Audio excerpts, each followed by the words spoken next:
I feel like when you really want something, you probably do anything just to get it. Right. So it was kind of like when I was going into hair stores or whatever, I knew I wanted to be a full-time makeup artist. So in order for me to do that, I'm going to have to do things differently, you know, other than saying like, hey, book me on Facebook, book me on Instagram. I'm going to have to reach out to these people. I'm going to have to talk to these people, let them know that I'm really friendly. I'm a great makeup artist. Book me. Get your water and give you some wine. I should have had some wine. With exposure, execution, and consistency, there is nothing you can't do. Just keep planting. Before we get into today's episode, let me put you on Kikoff. You know I always preach that credit can get you what cash can't. So I want you to listen really closely as I explain how Kikoff works and how you can use it to improve your credit score. So when you sign up for Kikoff, you pay $2 a month and they are reporting that to the 3 major credit bureaus. One of the main things that I like is that you automatically get access to a $500 line of credit without them even pulling your credit. So make sure you take advantage of everything that they're offering you. There are no interest, no fees, none of that stuff. So check out Kikoff and use my link below. Hey y'all, thank you so much for tuning back into another episode on the Responsible Homegirl podcast. I am Kiani, the Responsible Homegirl, and this is a space that I have created so that more young adults can become financially responsible and wealth conscious. So the way that I do that is by 1, sharing financial education, and 2, interviewing amazing entrepreneurs who are building their wealth through business. So if y'all have been rocking with me for a little while, y'all know that I started a series called Think Like a Mogul. And Think Like a Mogul is basically a space where I interview entrepreneurs who are either from South Carolina or live in South Carolina because I want to expose the greatness that we have in our own backyard. I feel like it's very easy for us to look at other places and glamorize what they're doing over there, what they got going on. But we have hidden gems in South Carolina. We have people doing great things in this state. So today I'm bringing you another dope entrepreneur, and I am so excited for y'all to hear her story because, for one, this is my classmate. Shout out to KSA. And then I'm just very excited because not only is she my classmate, but I've seen the journey. So it's different when you see somebody really start something from the beginning and you watch them grow and evolve into the person that they are today. So y'all, today on the podcast, I have no other than Miss Imonie. Welcome to the show, girl. Yes, thank you. I am so happy to be here, girl. How are you this morning? Tell me how you feeling. I'm feeling good. A little nervous, but most of all happy and blessed for sure. Don't be nervous. This about to be girl. So, Monie, I always start off my podcast episodes with asking people to tell me like an irresponsible financial decision that they ever made. So while you think about that, I'm gonna just tell the people why I always ask that. So I have a brand called The Responsible Homegirl, but I didn't just arrive here. Like I made so many dumb mistakes. I'm still making mistakes today, but I want to kind of like give people insight that it's okay to make mistakes and we all make mistakes. Like you just got to keep moving forward. So can you tell me about an irresponsible financial decision that you ever made? So me, I want to say it might have been now that I know what I know, it has to be probably spending cash, honestly. Yeah. I've been spending a lot of cash, and then I learned about cash back, and I'm like, why are you spending all this money that if you lose it today, you can't get it back? But if you was to have that in your account, or you know what I'm saying, like it'll be easy for you to get back. But I think it was spending cash. Do you feel like cash leaves you quicker than swiping your card? Definitely. Yeah. Definitely. Because when you have the cash in your hand, it's like, oh, it's only $20. Let me go ahead. But if you swipe your card, if I swipe my card more than 2 or 3 times a day, I'm like, hold on now. I don't swipe my card one too many. Let's slow it down. But if I have cash here. Exactly. And I'm the same way. Like I be preaching to my community all the time, like to stop using cash because I mean, me personally, I feel like it leaves me quicker. And not only that, I don't have no accountability. So I can have $200 in my pocketbook And that $200 can be gone, and I can't even remember what I spent it on because who's keeping receipt? Exactly. So yeah, I definitely get that. So y'all know, take note from me and take note from Monie about spending cash. So now let's get right into the episode. So Monie, can you tell my community, how did you grow up and what kind of formed you into creating your business and being the entrepreneur that you are today? Ooh, growing up, of course, it was definitely a struggle. Growing to school, I feel like I wanted what the girls have and all of that stuff. And then I won't say that my family was less fortunate, but some things that we couldn't afford, you know? Mm-hmm. So it was definitely a lot of hand-me-downs and all that stuff. So you basically have to make do with what you have. Yeah. I feel like I was always a mature young adult. Yeah. My whole life. So I feel like it was easier for me to pretty much maneuver, I'd say. Like I've always set myself up. One thing I said growing up is like, I never, ever, ever wanted to struggle because I know what it feels like. And especially if you're being on your own, you know, that was something that I never wanted to deal with. So I pretty much try to plan out things so that way I wouldn't, if I was to hit a hard space, I can easily recover from. Right. But things don't always go as planned.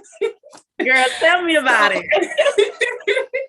So I feel like that's just something that everybody has to experience and pretty much grow from it. So definitely, I learned a lot from that. And also as far as like me becoming who I am today, not really, I've done a good bit, I feel, but I feel like,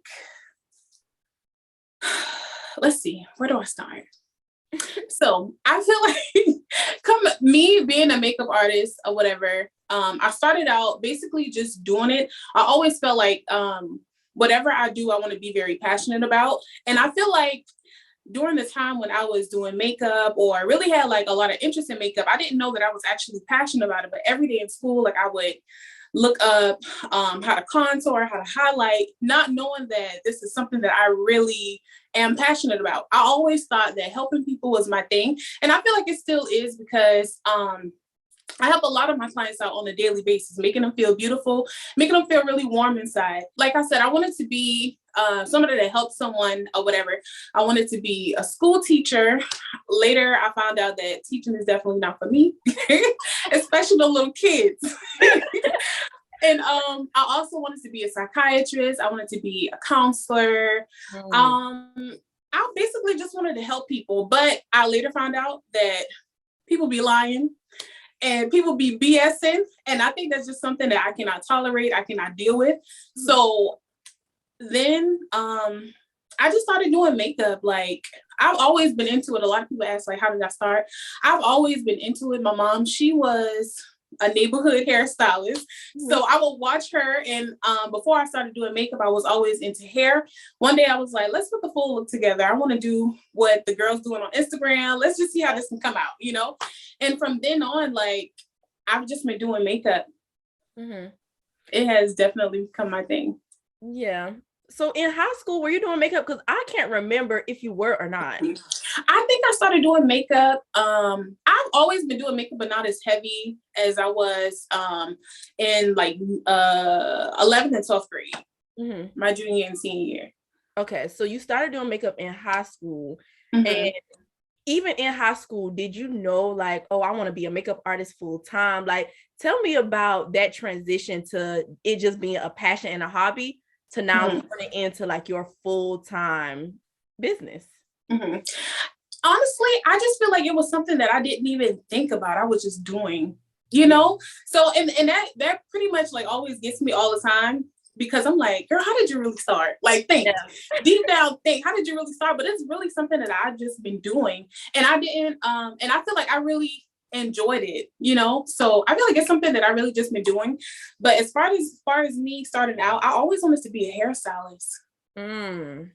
Always wanted to be a hairstylist because, you know, my family, they're always like, oh, you're going to go to school and you're going to get a degree. You're going to get this, you're going to get that and all of that stuff. And I'm just like, honestly, I don't think school is for me, So I ended up enrolling into Limestone Extended Campus or whatever. And I was going to school. I feel like I really wasn't learning anything, but it was probably honestly me not being attached to what I wanted. Because like I said, I went to school. Well, I wanted to be a counselor or whatever. So I went to school for social work. Right. And later found out that that's something that I didn't want to do. So I just started doing makeup, and that was pretty much it. Mm-hmm. Do you remember like having your first client and what that felt like to get paid for what you was calling just a hobby? No, not really. Not really. Okay, so I'll tell you this. I feel like it's kind of different because when I started out in King Street, it was kind of like, this is my cousin. She want her eyebrows done. I'm just charging a little $10, $15. You know what I'm saying? So it was kind of like, I'm just doing her brows. Nothing really major. But when I moved to Charleston, it was kind of like, dang, she really liked my work. She really wanted to book me because she really liked my work. So I feel like it's different for me. I feel moving to a different city where nobody basically knows you to moving where somebody knows you. And they're like, I can just call her up and get my brows done. I can call her right now and she gonna do my brows right now, but I'm gonna have to schedule an appointment with her. So it's kind of like, I want to get my brows done, but because she's available right now, I can get it done easily. Right. But somebody actually viewing your work and see like all the detail and everything that you put into it, it's kind of different. So right. When I had my first client, like I still have her picture to this day, literally. I moved into my apartment. And I feel like this is another thing that I feel like I didn't think about. But when I moved into my apartment, literally had no furniture at all. Wow. Me and my boyfriend literally had no furniture at all. My very first client, I took her at my home. I took her at my apartment, and I asked her, could she bring her chair because I didn't have any furniture. Monie, you asked your client. Yes.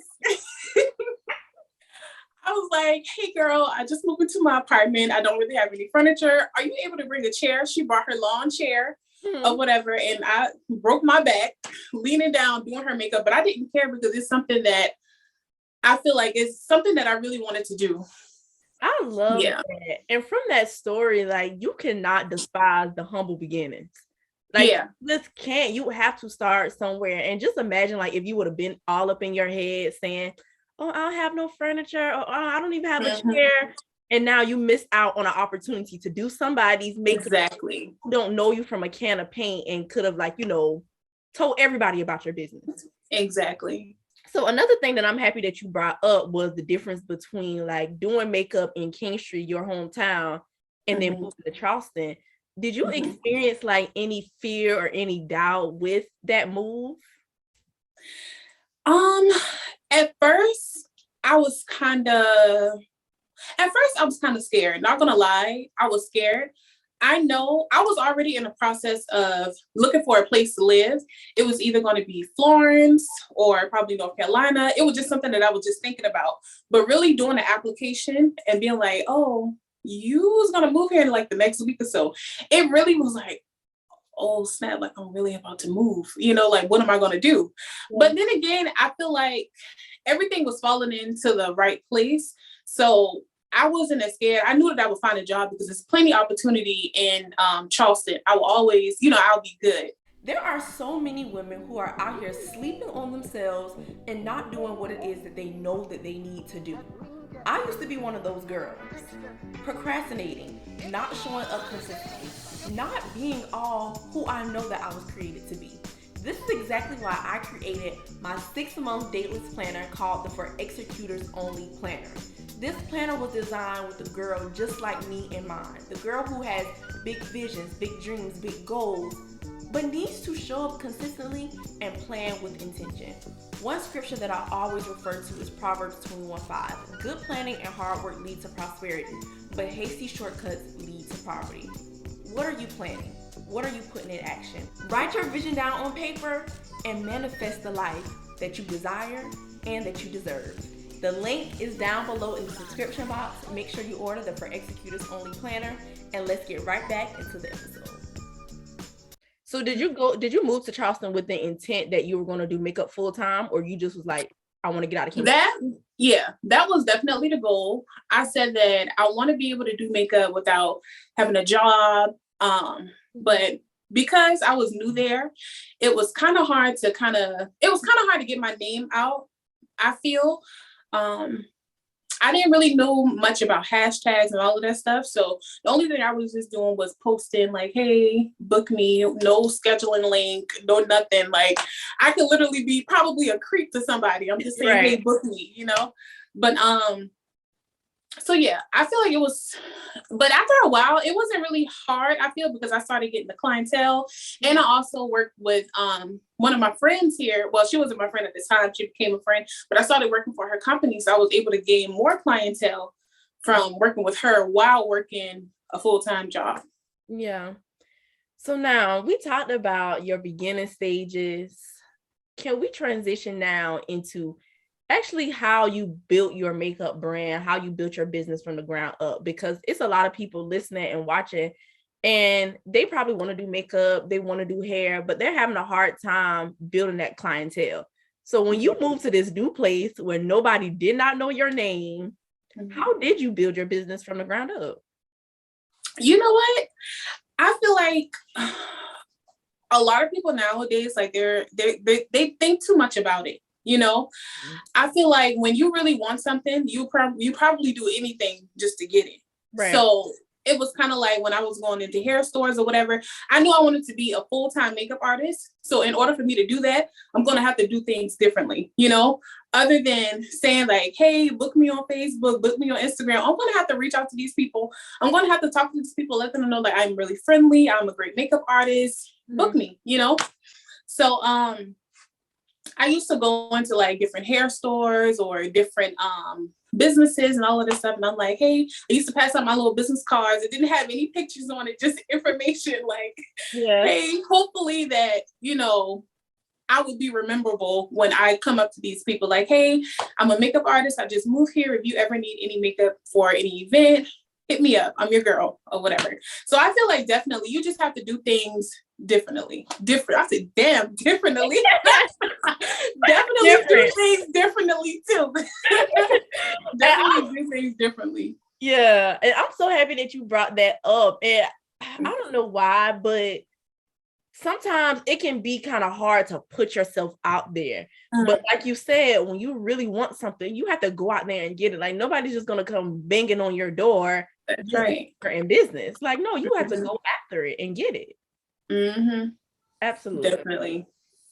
So, Monie, with building your makeup brand, and I feel like we're being very modest, y'all, because Monie has done so much. And mind you, we are only 23 years old. Like I said, we graduated from KSH in 2016. Monie has done a lot in her career that most people dream of. So throughout your journey, Monie, has anything surprised you? Like, wow, like I'm really doing multiple people. I'm like really making a name for myself in Charleston. I'm doing celebrity clients. Like, has any of this surprised you? Kiani, girl. You know what? For the longest, I feel like I'm a very humble person. So I don't really celebrate my success in everything. So for the longest time, I like literally probably just maybe last year, I just started celebrating and saying like, girl, you really did this. You really did that. And because I feel like, you know, when those older people, they in the game, oh girl, you ain't did nothing yet. You ain't did nothing. It was kind of like, I'm only 23 years old. I didn't experience anything yet, but no, literally, I feel like I've really done a lot. And if you was to ask me this last year or year before last, I'm like, girl, I ain't did nothing. I didn't do anything at all.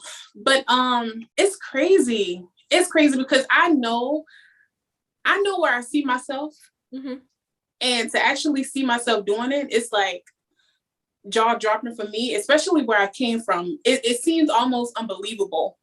Does it shock you at all? Or do you feel like, no, I put in my time, I put in my work, and this was just bound to happen? No, I honestly, because makeup is so much fun to me, I feel like I really haven't put in any work at all, if that makes sense, you know? Yeah. So it's like, but now that I think about it, I'm just like, yeah, I'm definitely putting in work and all of that stuff. But I feel like I hadn't put in much work for what God has really blessed me with, if that makes sense. You know what I'm saying? Yeah. I feel like there's definitely more work to be done and a lot more things that I have to do in order to get to that feeling, I feel. Yeah. And I feel like that mindset, that is just going to have you just on a whole nother level, because sometimes people, they reach a certain point like, oh, I'm doing celebrity clients, I'm doing this, I'm doing that. And they get in a space where they feel like they can't learn anything anymore. But your humility, you're like, yes, you have done a lot, but I ain't really did nothing yet. But I also don't want you to discount what you have, because you have done a lot. Yeah. You have done a lot.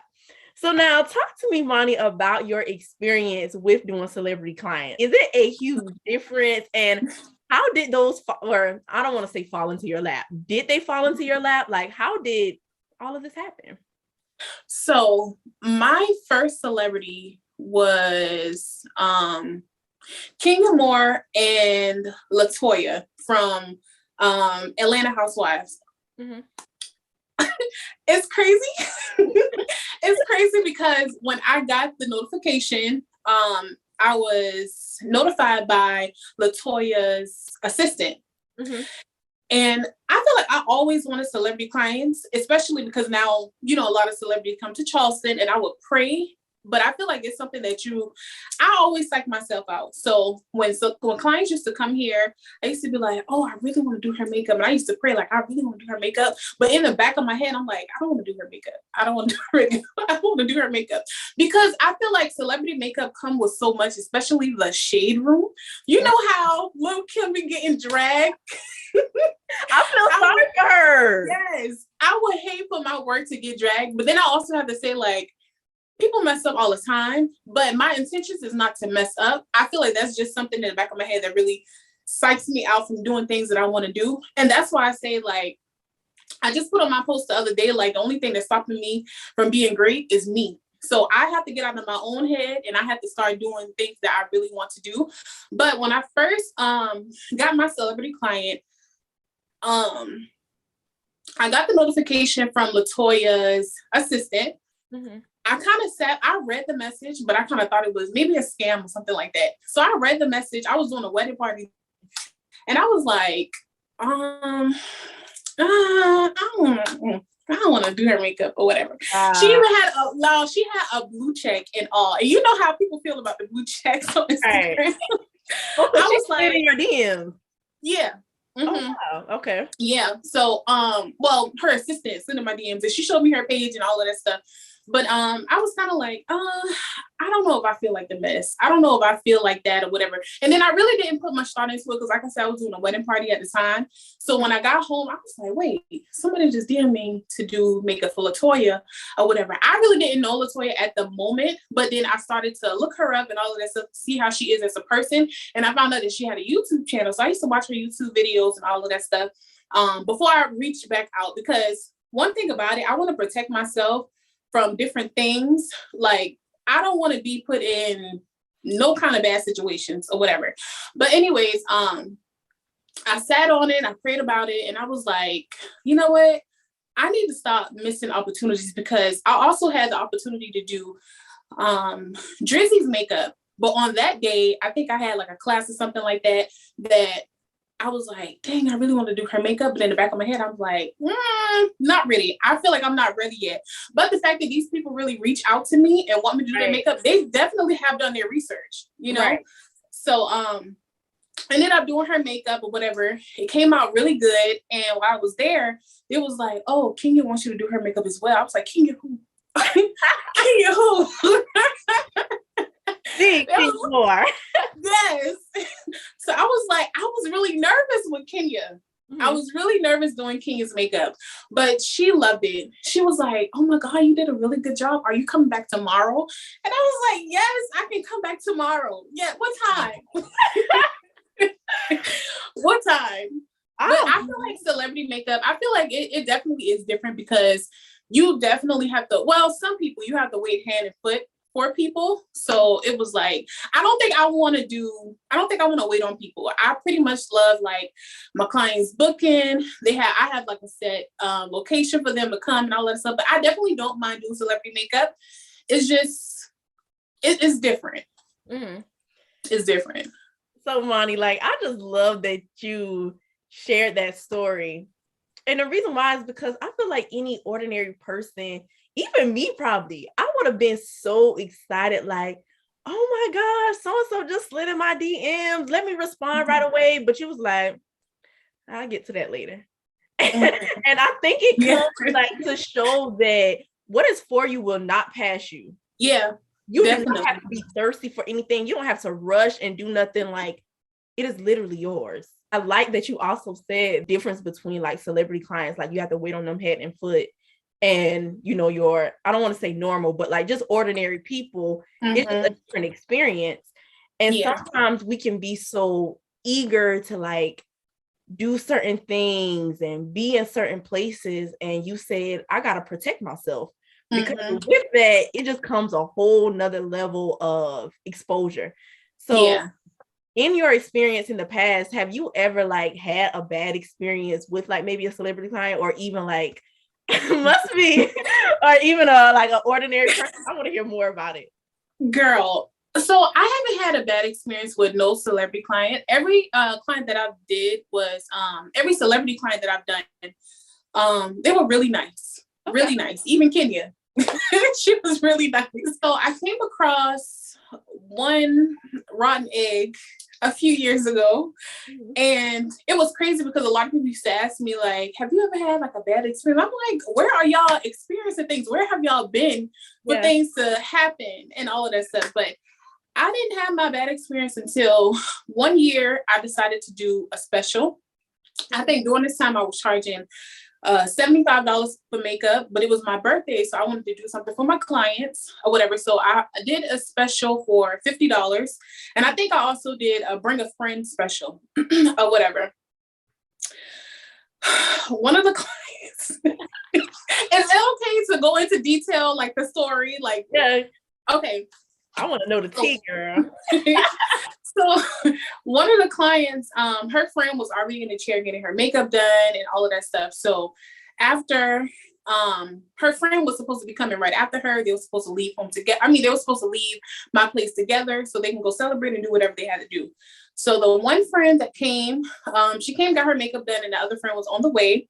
So while the other friend was on the way, I guess she typed in the wrong address, or maybe she typed in the right address. You know, I don't want to say that she didn't.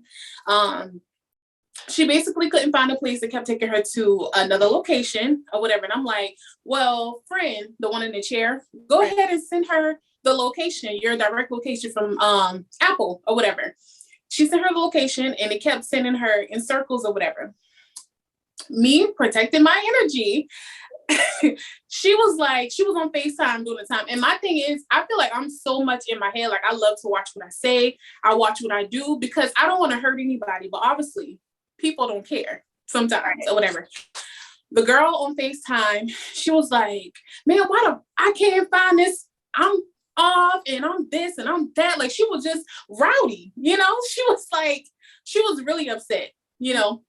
And I can understand that because the address is sending you to a different place, but still, that's not my fault, you know? So she just kept going on and on and on and on, going off on me and the girl or whatever. So she was like, man, girl, where's your address? Where's your address? And I'm like, ma'am, let's tone it down a little bit. Right. Here is the address. I'll text it to you personally so you can have it. Mind you, she already had it in the email at least 2 or 3 times when she booked her appointment. For some reason, she's still not able to make it. Anyways, well, all of that hooping and hollering that she was doing, I already know how I am when I get upset. It takes a while for me to calm down. Right. One thing about makeup, I feel like a lot of people don't know. Whenever you're doing makeup, whenever you're doing service on hotheads, or whenever you're doing services on people who basically have a bad attitude, it kind of rubs off on you, and it could definitely work with mess with your work. You get what I'm saying? Yeah. And I didn't want to be shaky headed because when I get upset, my hand starts shaking a lot, and I don't want to mess with her eyebrows and that be something else that she want to fight me for. You know? Right. So she was like, I kindly told her friend, I was like, it's okay that she's not able to find an address, but what I'm going to do, I'm going to refund her because now I have a place to be and she's already late. So let's go ahead and refund. We could probably reschedule for another date, but no, let's go ahead and refund, especially with the attitude. Let's go ahead and do that. Yeah, so refund her or whatever. And she was like, oh, well, can you send it on Cash App because I haven't received it yet. And I said, oh, it's going to take 2 to 3 business days or depending on your bank, however long it takes for your refund to come to your bank because you're not going to dispute the charge and then have extra money in your Cash App for me. Right. Anyways, her friend that was in the chair, it was supposed to be her ride back home or whatever. So her friend was just like stuck at my place for like an hour. I could have kicked her out too.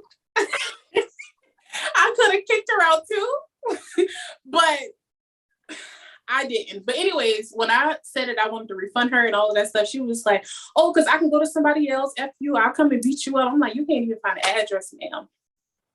Because you can't find the address. People are crazy. Because you can't. Exactly. Because you can't find the address. But yeah, so I definitely learned my lesson.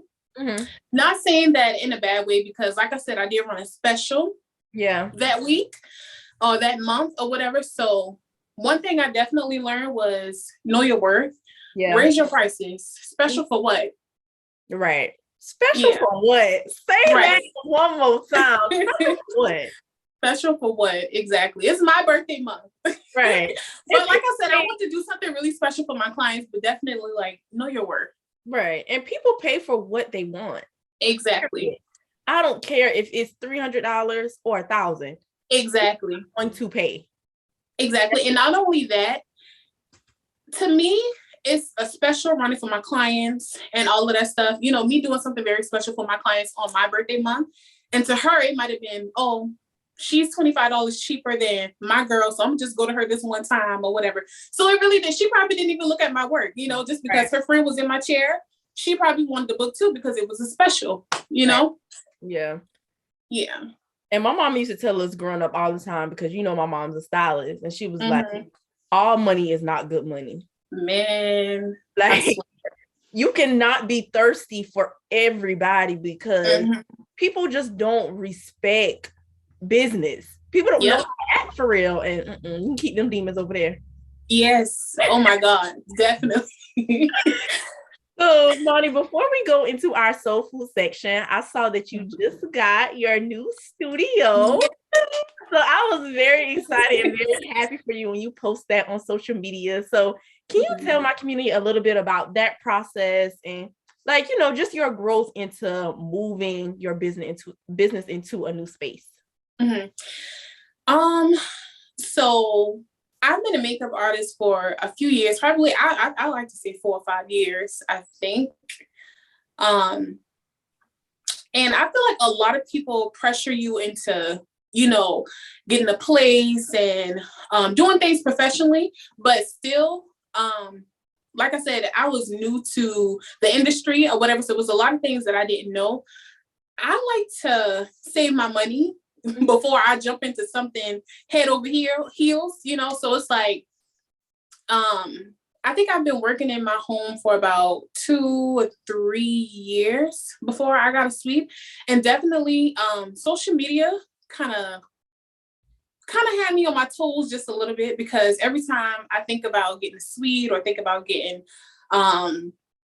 you know, a professional place to work in, I always see it on Instagram and I'm like, oh my God, I'm so ready to get a suite. Like I will literally see a suite and they're like, oh, we're going to do a special for $200 off this week or $200 off next week or next month. And I'm like, Michael, I'm telling my boyfriend, babe, I'm so ready to get the suite. Like, I literally have everything. I'm ready. He's like, Monie, I'm sorry, babe, but you know, I don't think you should do it. And me, one thing about me, if it sounds good, if it look good, I'm all in. Yeah. And not even thinking about what's going to come, you know? Right. So I saved my money and then I became a little comfortable with working at home because I was able to save so much money. But now, and then my phone is on 10%. But now, I feel like don't let people pressure you into getting a space. Like if you're comfortable where you at, then definitely don't stay comfortable for long, but do things necessarily for you to get to the next level, you know? So I've been working from home, and then I recently just moved into a suite with my good friend Mariah. And yeah, so that was basically, I guess, the process, I feel. Yeah. Yeah. And one thing that's very powerful, like you said, you actually save your money. Sometimes people are in a rush to do things and they can get into a place, but can they sustain it? So you have to really look at the long term and play the long game. Definitely, because it looks good on Instagram, but come on, you don't know those people's life behind Instagram. Come on. One thing about Instagram, you can dress it up and make it look real nice, but behind closed doors, you probably doing some things you ain't got no business doing. Just wait to look good. Yeah. And when those months go by, month, like you have to pay the bills. You have to make sure that your business is sustaining not only your professional life, but also your personal life, because you're a full-time entrepreneur. So I always love, and it's so many guests that have come on the podcast that says, run your own race. Like, don't be out here comparing yourself to other people when you're not ready yet. Everybody's journey is different. And I feel like when you don't rush into things, later on, you'll thank yourself later. You'll thank yourself later for not rushing into things. Absolutely. So now, Monie, thank you so much for being on the podcast. We're about to head into Thank you for having me. Of course. We're about to head into our soul food section. So everybody listening, y'all know I'm from Kingstree, South Carolina. Kingstree is very country. I love soul food. I come from a family that can cook really good. So Monie, what is your favorite soul food dish? For the longest, it's been mac and cheese. Everybody says that. I love mac and cheese. Like, I think since I was a child, like, I love mac and cheese. I remember my uncle, he was telling me recently, he was like, Monie, you still like mac and cheese? I'm like, yeah, I love mac and cheese. Like, that's my favorite. He was like, I remember I asked you for your birthday what you wanted. He was like, mac and cheese. I love your birthday gift. Yes. I'm screaming. Okay, so the next question, can you give me a crock pot story? So I feel like we live in a time right now where everything is microwavable. People don't want to wait on nothing. They want stuff instantly. So tell me about a time in your life or in your business where you had to wait on something to slow cook in the crock pot. Definitely getting the sweet. Definitely getting the sweet, because one thing about it, like I said, if it looks good to me, I'm going to definitely jump in it without thinking about it. I moved into 2 sweets, or in the process of getting the sweet, because it sounded good, but I later realized, like, oh my God, like this isn't working. Yeah, this isn't working. So I have to back out. And one thing about me, I don't like to back out of things because I don't like people to feel like, oh, this and that. My boyfriend, he always in my ear like, Monie, stop caring about what people think. Yeah. You know? Yeah. And when you say not working out, like, can you give me some insight on that? Was it like the location, the people, like? Location and people. Location and people. And like I said, people be lying. People be lying. So it's just a matter of getting things like done, and people saying, I feel like, the person that I was getting the sweet from, she basically put a lot of dates on things, and it wasn't being done by a certain time or whatever. So I'm just like, yeah, I don't think this is working, and I don't think this is going to be it for me. So let's go ahead and do something different, because like I said, like you say, microwavable, it was microwavable at that moment. So I'm like, oh, I want it now. And the fact that it couldn't come when I wanted it, and now I'm starting to realize, like, I don't think I really want it right now. Yeah. And food got cold. Right. And it's crazy because sometimes on your journey, you don't even find out stuff until you get your toes wet, until you get your toes wet. So that's why I always preach to people, like, just start, because on your journey, you're going to find out a whole lot of stuff. And if you find out that it's not serving you, don't be afraid to back out of it. Don't be afraid to back out. I feel like that's the biggest thing that I've learned being a makeup artist, because it's so many decisions that you have to make, so many people that you have to talk to and communicate with. It's like, if you don't want to do something, don't let people talk you into doing that. I'm still learning that right now. I'm still learning it, but for the most part, I've learned to, like, yeah, you have your own issues too. You you don't have to listen to everything that everybody is saying. You don't have to fall into everybody's trap, because definitely it's something that they want and something that you don't want, you know? So you just have to make that decision for yourself, you know? Yeah. At the end of the day, is it really going to work out for me? No. I'm sorry, I can't do it. And if you do it anyway, you're going to regret it every time. Right. Every single time. Okay, so our next question, give me your go-to. You know, we have that go-to soul food meal that hits no matter what. So what's your go-to? What keeps you motivated and inspired to growing as a woman, a business owner, and just leveling up? What is your go-to? I feel like my go-to is my goals. Like, I'll constantly write a lot of things down. Like, even in the middle of the night, if I think of something, if I dream of something, I definitely have to write it down, because I'm like, this is a good idea. Yeah. Like, I remember when the pandemic hit, me and my best friend, we was like, friend, what are we gonna do? What are we gonna do? So I was thinking about, let's come up with a drive-through hair salon or whatever. I knew it wouldn't get done until like years later, but later on I found that somebody did it in Atlanta. I was like, wow, that is so cool. Like, and this is the first thing ever. So just the simple fact that I thought of that, it kind of made me motivated, because nobody has it. Nobody had it. They probably was thinking it, you know, just like me, but nobody had it. The fact that I seen her get, I was like, wow, go girl. It's crazy. Yeah. We were thinking the same thing. Right. And it was successful for her. Right. And goals is just so important. Like, I just feel like you have to have vision. If you don't have vision, if you don't know where you're going, it's so hard to, or not so hard, it's very easy to get comfortable. Yeah. Get comfortable with your clients, get comfortable with what you got going on, and not reach the next level. Yep, definitely have to set goals. So our next question, the itis. You know, once you eat real good soul food, you get tired. You just want to lay on that chair. You want to take your little nap. Tell me, what are you sick and tired of seeing on social media or in life in general about business or money? What am I sick and tired of seeing? You know what? I'm sick and tired of the sob stories. You know, I'm sick and tired of the sob stories. Even with my friends, like when they come to me with a story or a problem, I'm like, okay, but how are we going to solve that? Because I don't want to talk about this next week. Right. So definitely the stories. I feel like whenever I come to social media with a problem, I definitely have resolved it already. So I'm gonna let you know how I did it. You know. Yeah. Yeah. Definitely the sob stories. Yeah. And not only that, I think approaching it in that manner, it gives hope for other people, because you can put your business on social media all day long, but nobody cares for real.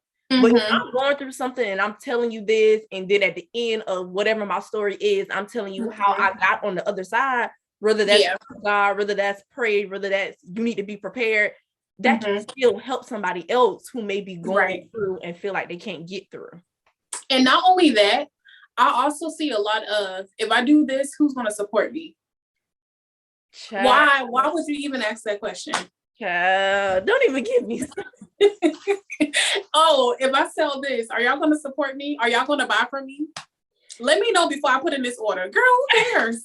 And everybody in them comments probably not even going to buy nothing. Not going to buy, probably 1 or 2 people.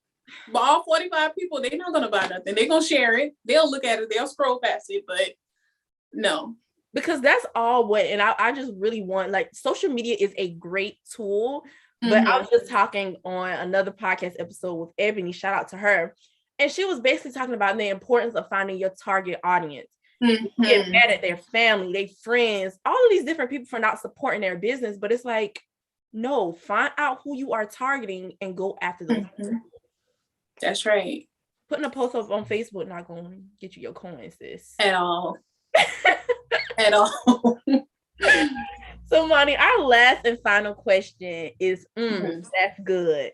So once you take that bite into some soul food, you know if it's really good, that's exactly what we're going to say. That's good. So can you close us out with some words of wisdom for anybody who is listening to the episode and they want to be a makeup artist, something in the beauty industry, or just an entrepreneur? Can you give them some words of wisdom? I would say definitely get out of your head. Definitely get out of your head. Stop thinking about what the next person is doing. Stop thinking about who did it first, who's going to last, because I feel like a lot of people don't know that all of the things that we're thinking about doing is already been done. Ooh. So why not join? You know what I'm saying? Don't think of it as being a competition. Think of it as you basically joining the team. You know what I'm saying? You joining the industry, you know? I love that. There is nothing new up under the sun. At all. Like, everything has already been done. All you're doing is adding to it. Right. You're going to put your little twist on it. Like, I'm not saying it's copycat, but there is nothing new up under the sun. Yeah. Everything you want to do it. Do it. And I feel like that's where I'm at right now. So I feel like as I'm saying that, I'm speaking to myself, like, get out of your head. Do everything that you want to do. Do everything that you want to do. The only person that's stopping you literally is you. Don't blame nobody else. Don't blame the devil. Period. It's you. Period. I love it. We couldn't close it out no better than that. Get out of your own head. Yeah. The only person stopping you is you. Yeah. Monie, can you tell my community where they can find you, how they can support you? Tell them all the things. Yes. So again, my name is Imonie McCray. I am a makeup artist. So my Instagram on Facebook, not my Instagram on Facebook. How much you want to bet her phone died? So I don't want to think that Monie's phone died, because she did say earlier that her phone was on 10%. But thank y'all so much for tuning in to another episode on the Responsible Homegirl podcast. I will make sure I link all of Monie's social media, everything in the description box below. Like I said, thank you so much for rocking with me. And always remember, with exposure, execution, and consistency, there is absolutely nothing you can't do. See y'all on the next episode. Let me put you on Kikoff. You know I always preach that credit can get you what cash can't. So I want you to listen really closely as I explain how Kikoff works and how you can use it to improve your credit score. So when you sign up for Kikoff, you pay $2 a month, and they are reporting that to the 3 major credit bureaus. One of the main things that I like is that you automatically get access to a $500 line of credit without them even pulling your credit. So make sure you take advantage of everything that they're offering you. There are no interest, no fees, none of that stuff. So check out Kikoff and use my link below.